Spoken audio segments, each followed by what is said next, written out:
दोस्तों बीजेपी के ओबीसी नेताओं पर सीधा वार है। क्या यही बीजेपी सरकार है? क्योंकि जो ओबीसी है वो किस तरीके से, देखिए यहाँ पर जो पन्नी तान के है वो खड़ा हुआ है। बहुत भयंकर तरीके से बारिश हो रही है लेकिन उसके बाद भी इन लोग का हौसला नहीं टूट रहा है। ये पन्नी के नीचे इस समय है। क्या कुछ बोलना चाहेंगे यहाँ से, क्योंकि इतनी भयंकर बारिश हो रही है, इसमें भी आप लोग लगातार जो है धरना कर रहे हैं, टिके हुए हैं। क्या कुछ बोलना चाहेंगे नेताओं को जो अपने घरों में, अपने महलों में बैठे हुए हैं और कुर्सियां गर्म कर रहे हैं?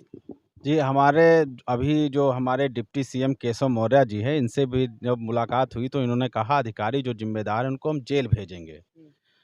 जेल भेजने की बात उन्होंने कह तो दी, हाँ। लेकिन उसके बाद कोई भी कार्रवाई नहीं हुई। हम्म। तो हमारे केशव मौर्य जी की हालत वैसी हो गई है जैसे एक स्त्री जो अपना सुहाग का व्रत रखती है करवा चौथ का, कि उसकी जो है वो उसके पति की केशव मौर्य जी, दोस्तों केशव मौर्य जी अधिकारियों को जेल भेजने की बात कर रहे हैं, लेकिन मैं बता दूं केशव मौर्य वही हैं जिनको जनता ने विधानसभा से उनके घर का रास्ता दिखाया, नहीं उनको उनके घर भेज दिया, लेकिन उसके बाद भी अभी तक वे अपने लोगों के लिए नहीं खड़े हो पा रहे हैं। यही वजह है दोस्तों कि पिछले करीब 1 सालों से ये लोग दर बदर की ठोकरें खा रहे हैं, दर बदर भटक रहे हैं, लेकिन उसके बाद भी कोई संज्ञान नहीं लिया गया। दोस्तों आज मजबूरन इन लोग को, ये 26वां दिन का धरना है और इन लोग को मजबूरन यहाँ पर आज 26वें दिन पर जो है ये इस तरीके से आंदोलन करना पड़ रहा है। क्या कुछ कहेंगे आप? हम यही कहेंगे कि माननीय मुख्यमंत्री जी हों या माननीय शिक्षा मंत्री जी हों या उप मुख्यमंत्री जी हों, हम ओबीसी वर्ग के साथ न्याय करें, हमको न्याय दें, हमें जहां होना चाहिए हमको वहां पर पहुंचाएं।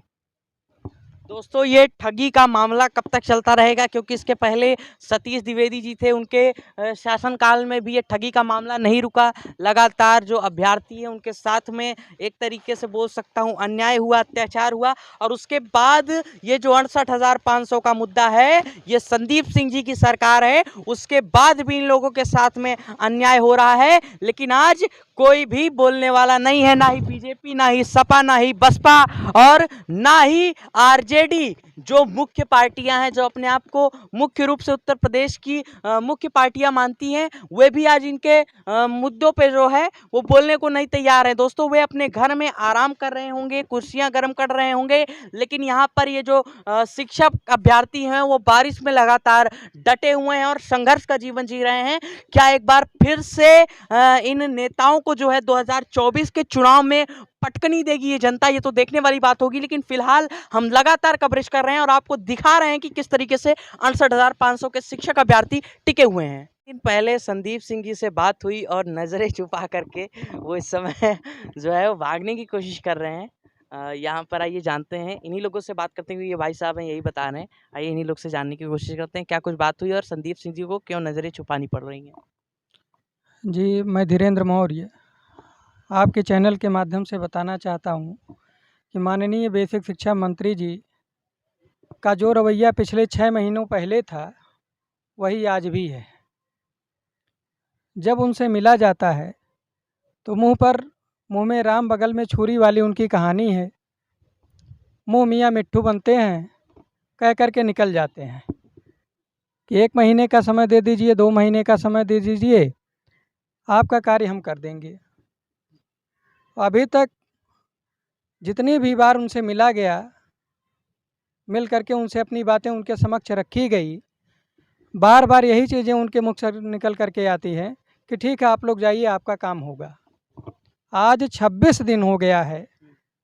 26 दिन में हमें लगता है कि उनके विभाग के जितने भी अधिकारी हैं, कर्मचारी हैं, चाहे उच्च लेवल के हों या निम्न लेवल के हों, वो खुद क्यों ना माननीय बेसिक शिक्षा मंत्री जी हों या उनके अन्य कोई मंत्री हों, हर किसी से अपनी बातों को हम लोगों ने कहा, लेकिन उनके अंदर किसी भी प्रकार की कोई दया भाव अभी तक हम लोगों के प्रति निकल कर के नहीं आई है।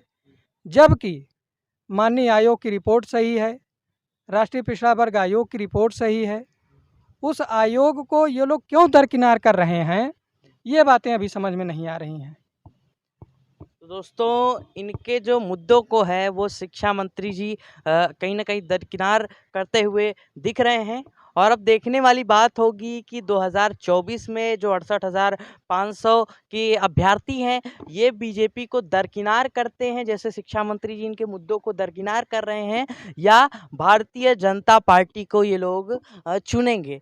अगर मैं मान के चलूँ, लगभग 68,500 जो शिक्षक अभ्यर्थी हैं, अगर उनके मैं वोटों की संख्या मान के चलूँ, परिवार के सदस्यों को मिलाकर लगभग कितने वोट होते हैं पूरे उत्तर प्रदेश में?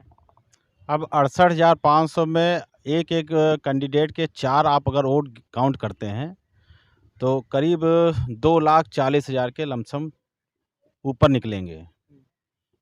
ठीक है। तो कहीं न कहीं दोस्तों 2,40,000 एक बहुत बड़ी जो है वो संख्या होती है, और ये संख्या किसी भी जो है नेता को हरवाने या जितवाने के लिए काफ़ी है। दोस्तों बारिश का माहौल है, और बारिश बहुत ही ज़बरदस्त तरीके से हुई है, और फिर कहीं न कहीं ये जो बारिश है वो शुरू हो गई है। आप देख सकते हैं किस तरीके से बारिश जो है वो तेज़ हो रही है, लेकिन उसके बाद भी ये लोग जो हैं वो लगातार टिके हुए हैं और सरकार से सवाल पूछ रहे हैं, और हम भी लगातार ऐसे टिके रहेंगे इस भयंकर बारिश में, और आपको दिखाएंगे लाइव कवरेज यहाँ से।